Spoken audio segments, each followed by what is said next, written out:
दोस्तों software engineering की playlist में हम बात करने जा रहे हैं मॉड्यूलराइजेशन की, जो कि काफ़ी एक इंपॉर्टेंट कॉन्सेप्ट होता है सॉफ्टवेयर इंजीनियरिंग में। जब भी हम कोई सॉफ्टवेयर डेवलप करते हैं तो मॉड्यूल वाइज करते हैं, शायद आपको पता होगा, लेकिन नहीं पता तो इस वीडियो के बाद आपको पता चल जाएगा। तो इस वीडियो को यार एंजॉय करिएगा। प्लेलिस्ट का लिंक अवेलेबल है डिस्क्रिप्शन में, नोट्स भी अवेलेबल है। नए हो तो सब्सक्राइब करना नहीं भूलना, वीडियो को एक लाइक करो और कमेंट करके बताओ कि सारी वीडियो आपको कैसी लग रही है, जिसके बेस पे मैं आगे की वीडियो को अपलोड करूंगा। तो चलो हम वीडियो को स्टार्ट करते हैं। तो पहले पॉइंट पे यहाँ पे क्या दिया हुआ, modularity in design refers to the splitting of large software system into smaller connected modules.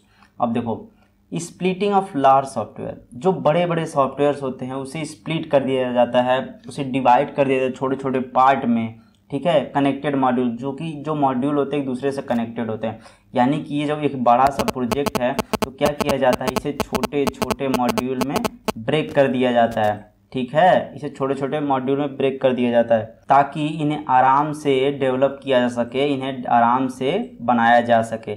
यानी कि व्हाट्सअप का एग्जांपल लेते हैं। मान लो ये व्हाट्सअप है, ठीक है। इसमें बहुत सारे मॉड्यूल्स में डिवाइड किए गए हैं व्हाट्सअप को, जैसे कि स्प्लैश स्क्रीन जो सबसे पहले आती है, फिर लॉगिन का पेज आता है, फिर आपका मेन पेज आता है, फिर स्टेटस वाला आता है। यानी कि छोटे छोटे पार्ट में सबको डिवाइड कर दिया गया है, ठीक है। यही होता है एक लार्ज सॉफ्टवेयर को छोटे छोटे पार्ट में डिवाइड करना। और छोटा छोटा पार्ट होता है ना, इसे मॉड्यूल करते हैं, इसे मॉड्यूल, इसे मॉड्यूल, इसे मॉड्यूल, इसे मॉड्यूल, उन्हें ही मॉड्यूल कहते हैं। आई होप कि आप लोग समझ रहे होंगे, और इसी प्रोसेस को मॉड्यूलराइजेशन कहते हैं, ठीक है। Modules are interconnected through their interfaces. जो मॉड्यूल होते हैं वो अपने इंटरफेसेस के थ्रू कनेक्टेड होते हैं। The interconnection should be simple to avoid costly maintenance. और जो इंटरकनेक्शन हो ना वो सिंपल रहना चाहिए, इसलिए रहना चाहिए क्योंकि वो ज़्यादा मेंटेन करने में कॉस्टली ना हो, ठीक है। Two modules are directly connected if one module can call the other module, ठीक है। टू मॉड्यूल जो होते हैं ना, मतलब ये समझो, एक मॉड्यूल ये है, एक मॉड्यूल ये है, ठीक है। ये डायरेक्टली दूसरे से कनेक्टेड होते हैं और एक दूसरे को कॉल कर सकता है। फॉर एग्जांपल के लिए जब व्हाट्सअप ओपन करते हैं तो स्प्लैश स्क्रीन आती है, फिर उसके बाद क्या होता है, लॉगिन पेज पे चले जाते हैं। यानी कि दो मॉड्यूल एक दूसरे से कनेक्टेड हैं। एक एग्जांपल और ले लो कि यहाँ पर जैसे लॉगिन का पेज आया, यहाँ पर मोबाइल नंबर एंटर किया, यहाँ पर पासवर्ड, फिर उसके बाद ये OTP वाले पेज पे चला जाता है। यानी कि OTP वाला पेज और ये लॉगिन जो वहाँ पर एंटर करते हैं मोबाइल नंबर हम, वो एक दूसरे से कनेक्टेड है, ठीक है। आई होप की चीज़ें आप लोग समझ रहे होंगे। इसके बाद बात करते हैं modularity has several key benefits, ठीक है। कौन कौन से बेनिफिट्स होती है, टेस्टिंग एंड डिबगिंग। ये थ्योरी आप पढ़ लीजिएगा, मैं आपको इसे ही बता देता हूँ। टेस्टिंग एंड डिबगिंग आसान होता है। अब मुझे ये बताओ, अगर इतना बड़ा सा प्रोजेक्ट आपको दे दिया जाए और उसे कहा जाए कि तुम इसे टेस्टिंग करो, डिबगिंग करो, तो आप कैसे कर पाएंगे? हर चीज़ टेस्टिंग नहीं कर पाएंगे। अगर इसे छोटे छोटे पार्ट में ब्रेक कर दिया जाए, छोटे छोटे मॉड्यूल में ब्रेक कर दिया जाए, देन कहा जाए इसे टेस्ट करने के लिए, तो कोई इसे टेस्ट करेगा, कोई इसे टेस्ट करेगा, कोई इसे टेस्ट करेगा, कोई इसे टेस्ट करेगा, तो बहुत ही आसानी से उसकी टेस्टिंग हो जाती है। तो यही कॉन्सेप्ट होता है मॉड्यूलैरिटी का, कि जब हम बड़े प्रोजेक्ट को छोटे छोटे पार्ट में डिवाइड कर देते हैं तो छोटे छोटे पार्ट की टेस्टिंग एंड डिबगिंग बहुत ही आसान हो जाती है। अब देखो, reusability. If you discover you need the same functionality in a new project, you can package the existing functionality into something reusable by multiple project without copying and pasting the code. अब देखो, reusability का मतलब क्या होता है कि मान लो आप कोई नया प्रोजेक्ट बना रहे हो और सेम फंक्शनैलिटी आप पुराने वाले प्रोजेक्ट में भी कर रखे हो, इम्प्लीमेंट कर रखे हो, तो सिंपल सा क्या करोगे, उस मॉड्यूल को यूज कर लोगे आप अपने नए प्रोजेक्ट में। यानी कितना बड़ा कोड, आपको काफ़ी चीज़ें लिखनी नहीं पड़ेंगी। तो यहाँ पर आपकी हेल्पफुल हो जाती है मॉड्यूलैरिटी की वजह से, ठीक। उसके बाद देखते हैं एक्सटेंसिबिलिटी।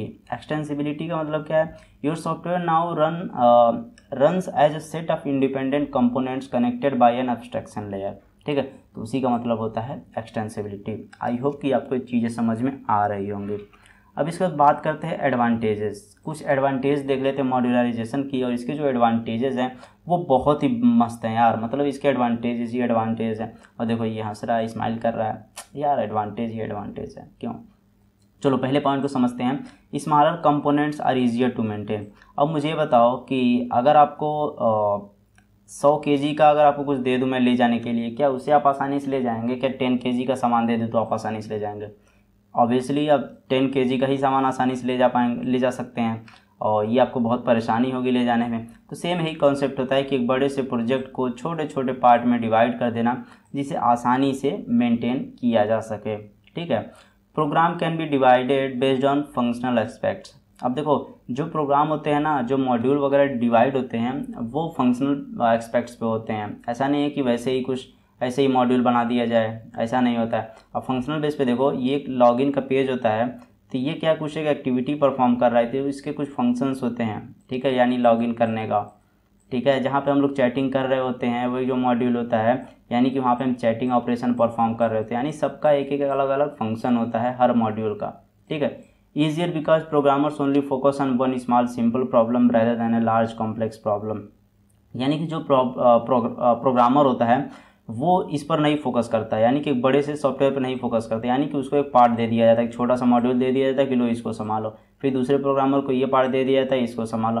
यानी कि समझ लो 10 kg वाला ही चीज़ें संभाल रहा होता है, यानी कि उसके लिए वो चीज़ें आसान होती हैं डेवलप करना या संभालना। ठीक है, टेस्टिंग एंड डिबगिंग ईजियर, मैंने पीछे बता दिया, टेस्टिंग एंड डिबगिंग बहुत ईजियर होता है। ठीक है, छोटे छोटे मॉड्यूल अगर हो जाएंगे तो easy to isolate bugs and easy to fix bugs. अब देखो छोटा सा ये मॉड्यूल है अगर, तो इसमें हम आसानी से बग्स भी फाइंड कर सकते हैं, पूरे प्रोजेक्ट में हमें ढूंढना नहीं पड़ेगा। ठीक है, और जब आज मिल जाएगा तो आसानी से उस बग्स को हम लोग फाइंड भी कर सकते हैं। फाइंड कर सकते हैं ना, जैसे कि अगर एक बड़ा सा घर है और उसमें से कोई छुप गया आपका दोस्त जाके, तो उसे ढूंढने में बहुत परेशानी होगी आपको। अगर मान लो एक छोटा सा घर है, उसमें आपका दोस्त जाके अगर छुप जाता है तो आप बहुत ही आसानी से उसे ढूंढ लेते हो। तो सेम यही कॉन्सेप्ट है, ये जो बग्स है ये आपका दोस्त है।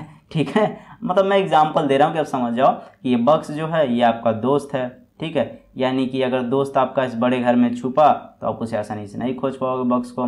वही अगर बग्स छोटे घर में जाकर छुप गया, छोटे सॉफ्टवेयर में, छोटे मॉड्यूल में, तो आसानी से जाके उसे आप ढूंढ लोगे और फिक्स कर सकते हो। ठीक, आई होप ये चीज़ें आप लोग अच्छे से समझ गए होगे।